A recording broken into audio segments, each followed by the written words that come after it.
Yeah, I will talk about installed antenna performance and co-site interference on complex platforms. And first, on a presenter slide, it's not yet working. So now, but first I will give a short overview what you will see now in the next 30 minutes approximately. So after a short introduction, where I will explain the background and the importance of this topic, we will have a closer look at the installed antenna performance workflow and the co-site interference analysis workflow, which are both already in the title of this presentation. And during the presentation, I will explain a complete workflow based on an example from the aerospace and defense industry. But at the end, we will see that we can use this for a lot of other examples in other industries. Okay, then yeah, let's first I will give you a short introduction. So we can see a small scenario on the left side, and on today's aerospace objects, you can find always a high number of radio systems. So for example, a communication system, satellite or radio beacon navigation, or for example, radar systems. And yeah, they have all one thing in common, and you can already imagine it. We are here at the antenna day. They all need antennas. And with the increasing number of sensors and antennas on aircrafts, the design of these systems became more and more complex. And during the development process, the engineers normally facing a lot of different questions, like, for example, will my antenna still work in its final environment? Where is the best position for my antenna? Or is there an unwanted interference between two or more different RF systems or electronic systems? Or is my communication channel reliable and is it safe? Yeah, and what I wanted to say that simulation can answer you all this question already in a very early design stage, and without any need of a prototype. And yeah, as I mentioned at the already at the beginning of the design. So then we will first have a deep dive into the installed antenna performance analysis. And the first question that came to our mind is, why do we have to talk about the installed antenna performance? In the previous talks from my colleague Mark and Tunis, we saw already a lot about our antenna design capabilities, about antenna array design. And yeah, the design automation and the simulation methods that we offer are very powerful, but we always have to keep in mind that we are in an ideal environment. And here in this picture, we can see, for example, the far field of a tilted monopole antenna, and it is placed over an ideal ground plane. And what we see here in the far field, it is very smooth, something that you would also see in a textbook, for example, and that's the ideal world. But what is happening now if we place this monopole under the tail of a helicopter, as we can see in the picture? And we see the radiation is strongly affected from the metallic structure of the helicopter. And I guess with this picture, it's obvious that we have to talk about this topic. So to go ahead, we first need one thing. We need a model. And in this presentation, I will use this small helicopter. And on it, I will place 9 different antenna systems, some for communication in the VHF and in the UHF band. And you see some navigation systems like GPS or distance measurement equipment or an ILS antenna on the side. And on the bottom, we have a small radar altimeter for distance measurements to ground. And we don't want to focus on the antenna and on the helicopter design. We assume that someone made this already and uploaded it to our 3D Experience platform, from where we can get now, or from where we can load the model simply with the connector for CST app. We choose here the helicopter model, load it in version 2024, and it opens directly here in CST Studio Suite. We can give some descriptions to it and load some different revisions. And finally, we can see that we are still connected here to 3D Experience platform, and we have our helicopter model with all the different placement position as anchor points available directly in CST Studio Suite. These will be later on the positions where we can place our antennas. So, and then the next step, we need our antenna systems. So there are also a lot of possibilities. We could use 3D Experience platform again, from where we can share our antenna examples. But I've chosen here for this example antenna Magus, and from here we can go to our the different specifications. We see here the aeronautical specification, and from there we choose the airborne specification, and then on the middle we see a list of all different systems that are inside of this specification. So for each communication system or navigation system that are quite common here in this for the specification. And if we choose here, for example, the VHF communication band, you will find here on the right side some very good predefined values, for example, the center frequency and the bandwidth of the antenna system. And on the bottom, we can find some keywords which are assigned to this, which can help to find antennas which are assigned to this specification. And from this specification, I will show here, based on this example for the VHF band, we choose this one, and there we can find for some specifications some predefined models. Like here, we find a nice blade antenna, and this is already fully parameterized to work, and with a predefined parameter set to work at 127.5 megahertz in the VHF band. And it comes with a CST Studio Suite model, and we can directly export it, open it in CST Studio Suite, and we have already functioning antenna model here. We do this for all the 9 antenna models that I've showed before. And with this, we can go to our system assembly modeling. Here we have the possibility to set up the simulation scenarios just by drag and drop all the blocks, so the simulation files, into the assembly. We can get here a preview, and with the snap anchor point tool, we simply can do the placement of all the antenna systems. So you zoom here to the anchor point that you have predefined, first on the antenna and then on the platform on the helicopter, and you do the correct rotation, and that's it already. We repeat this step after that for all the other antennas for sure. And we see here at the end our final assembly, which we can use to set up our simulation scenarios. And this brings me to the backgrounds. So which of the simulation options that we have. So the first and the most intuitive option is normally the single solver approach. There you can certainly apply the simulation to the entire helicopter. So, but at some frequency, or if the frequency becomes higher, we encounter here a size constraint. And yeah, the electrical size becomes much larger of the helicopter if the frequency get higher. And this would lead us to require here a multiple solver hybrid approach. That means that we will split up our simulation domain into a source that we see on the left side for the antennas. And after that, we do a kind of field source coupling where we will record our fields of the antennas and we'll put them after that on the platform here on our helicopter. So regardless of what, of how we simulate, what we are interested in is normally the antenna placement, so the far field characteristic after we have placed our antenna and the antenna to antenna coupling. And for the single solver approach, we get both for free, but our constraint was here the aspect ratio, so the electrical size.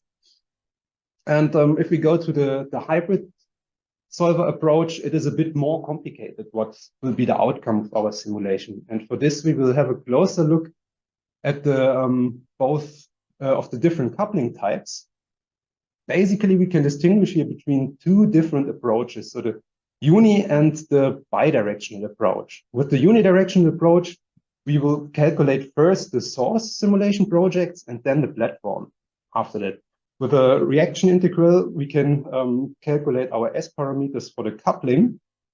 And as there will be no iteration between source and platform project, this will be the fastest option, but it will only give us accurate results if the source and the platform are loosely coupled. On the other side, we have the bidirectional approach, which will iterate between the source and the platform project until the accuracy is converged to a predefined level. Now, this will give us for sure very accurate results for the S matrix, for the installed far field, and will give us field results in all different simulation domains, but with the expense of a higher simulation time. Yeah, I see here as a bit of space in the middle. And here I want to mention a new feature that we got in version 2024. This is the unidirectional advanced coupling type. And this new coupling type is similar to the unidirectional approach. Yeah, this is already given in the name. There will be no iteration between the source and the platform project, but after the calculation of the platform, all receiving sources are calculated a second time with the backscattered fields. And with this, you will get a correction for the S matrix. You will get field results for all the domains, also for the source domains, and especially for workflows like the array-to-array coupling, what we have seen in Yunis' presentation, or for radiation hazard simulation. This can be from you can benefit for this application from this coupling type. Now, coming back after the general information to our helicopter example, with the length of around 11 meters, we can use here for the lower frequency bands, so the ILS, the VHF, and the UHF band, the single solver approach. This will provide here the highest accuracy. For higher bands such as the DME or the GPS, we can already benefit from the hybrid solution. In this case, we will couple the time domain solver with the integral equation solver. And for the radar altimeter, which is working on 4.3 gigahertz, here's the helicopter very large electrical scene. And here we will couple the time domain solver for the source with the asymptotic solver for the platform. This will use a shooting and bouncing ray algorithm, which is based on physical and geometrical optics. And this is very well suited for these large structures. But first, we will do a placement study for our VHF blade antenna, which is marked here with this arrow. And what can we see here? So every antenna will induce surface currents on the metallic parts of our structure. And instead of an ideal ground plane, the helicopter itself will act now as the antenna ground. And here in this animation, we can see the surface current flowing at the center frequency. And here this obvious, the whole helicopter will transform now into the antenna system. And the position of this antenna will definitely influence the radiation characteristics. And now we will investigate how the different locations of the blade can influence our radiation.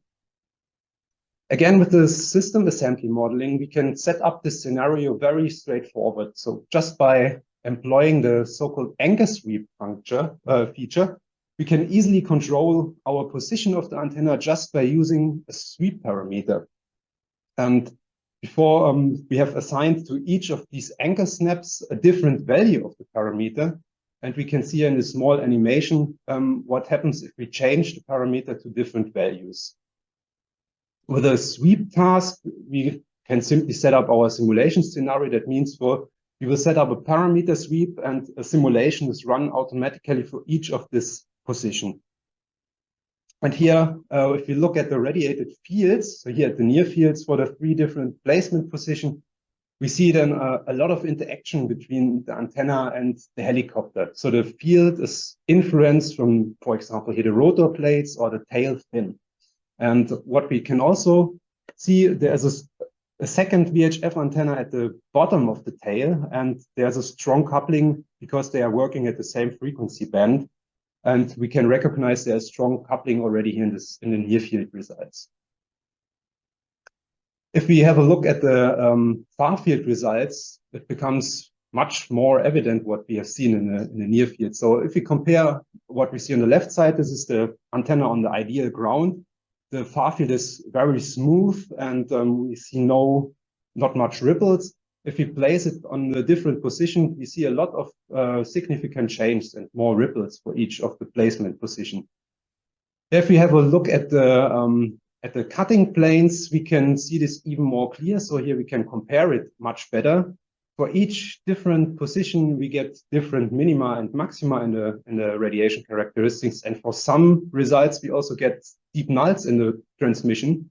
And yeah, these results are very valuable for the engineer at the end, because he can see, will this position be a good one, or will this be such a bad one that I definitely should not place my antenna at the end at this position. But not only the radiation pattern is influenced. So here we see the reflection factor of the antenna. And what we see, just by changing the position, we can slightly shift our resonant frequency.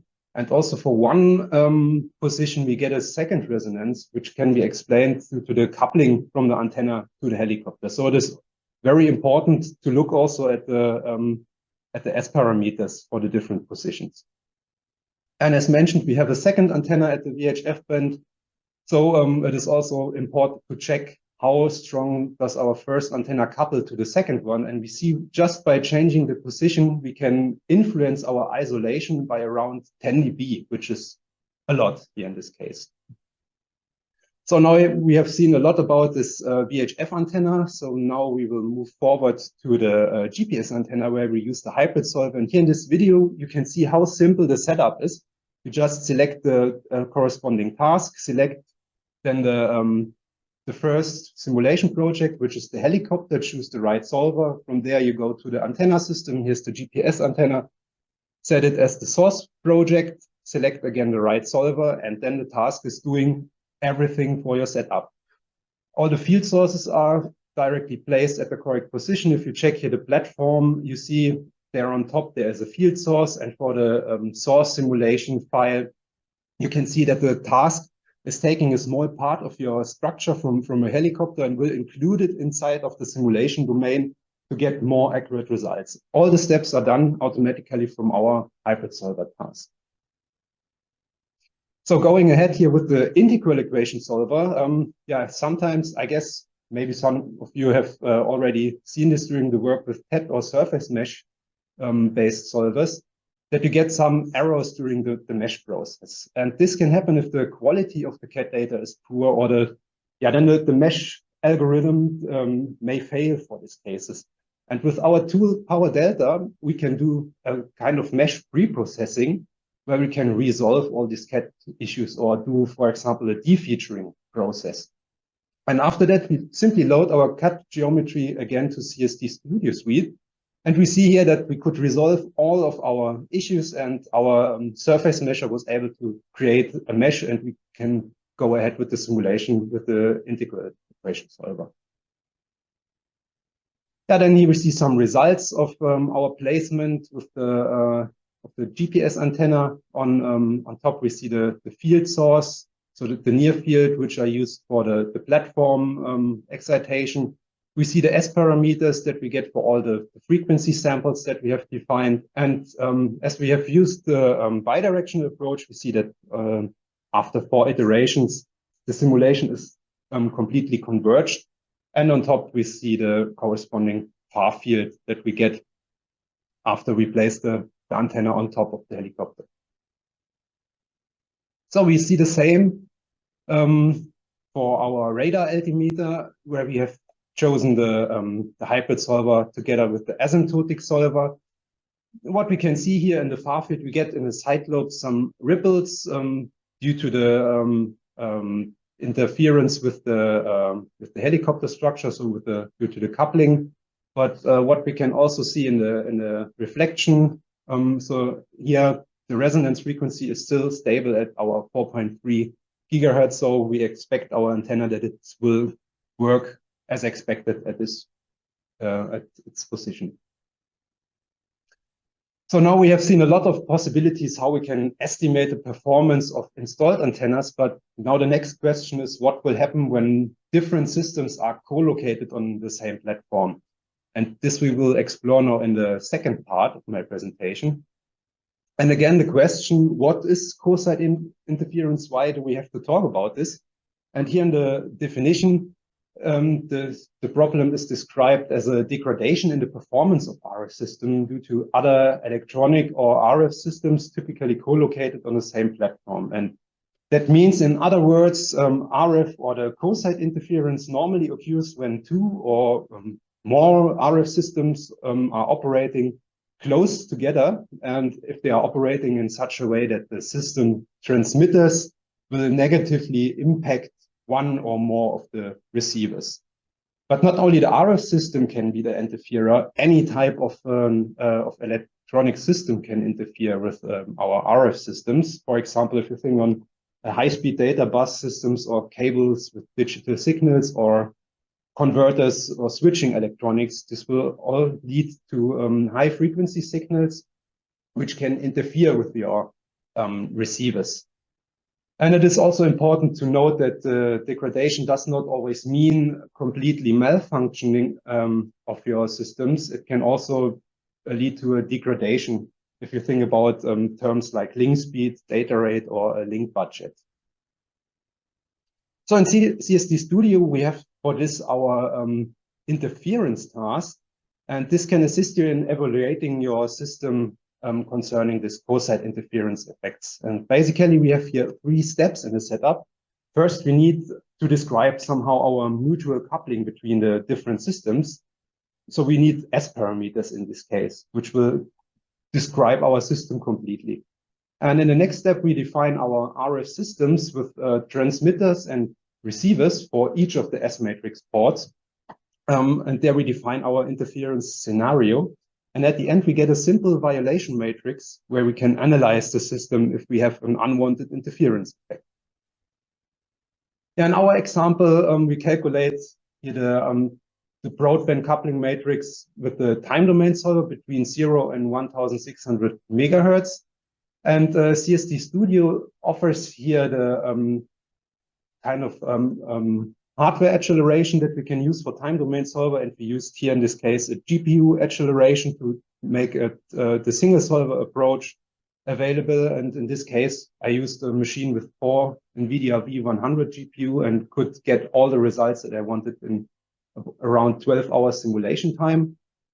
So we have to go here on the on circuit level. What you can see here to include, for example, some matching networks for our monopole antennas, which are naturally have an impedance of 36.5 ohm. With the matching network, we can match these to a 50 ohm impedance. And yeah, you can see this here. And from there, we run an S parameter task, and this will give us the complete broadband coupling between all of our systems. In the next step, we define all the RF systems. So we have some transmitter bands for the communication systems, and all of our systems, they have also a receiver band. And how does the specification look like? For our transmitters, we have a spectrum. So for example, for the VHF band, we have some channels at 127 megahertz, so that the main frequency of our VHF band. But as we are interested in the interference effects up to 1600 megahertz, we have to consider also all the out-of-band harmonics, which can occur due to, for example, intermodulation effects. And these higher harmonics, they can also interfere with our other receiver systems. So we have to define this for all the transmitter bands, and as well, we have to define the receiver sensitivities here. For example, for the GPS receiver, we have for the whole frequency range, our saturation level or the out-of-band sensitivities. And the in-band sensitivity here for GPS, you can see this at around 1575 megahertz, so the working frequency of our GPS receiver. And we define this for all other receiver and transmitters. Running the analysis will lead here to this violation matrix, but what does this mean? I will explain it a bit. So in general, for interference analysis, we are interested in a so-called EMI margin. And on the right side, this is explained a bit in the picture here. We distinguish between in and out-of-band EMI margin. But at the end, yeah, we can describe it as the distance on the y-axis between the receiver sensitivity and the received power of a transmitter of a different band. And if this distance, so the EMI margin of this receiver, is smaller than -10 dB, we have no violation, and there we see a green tick mark, then everything is okay. If we are in the range between -10 dB and 0 dB, we will get this yellow exclamation mark, which means, yeah, we are here, we have not a violation, but we get here a warning. We need maybe to check what is happening.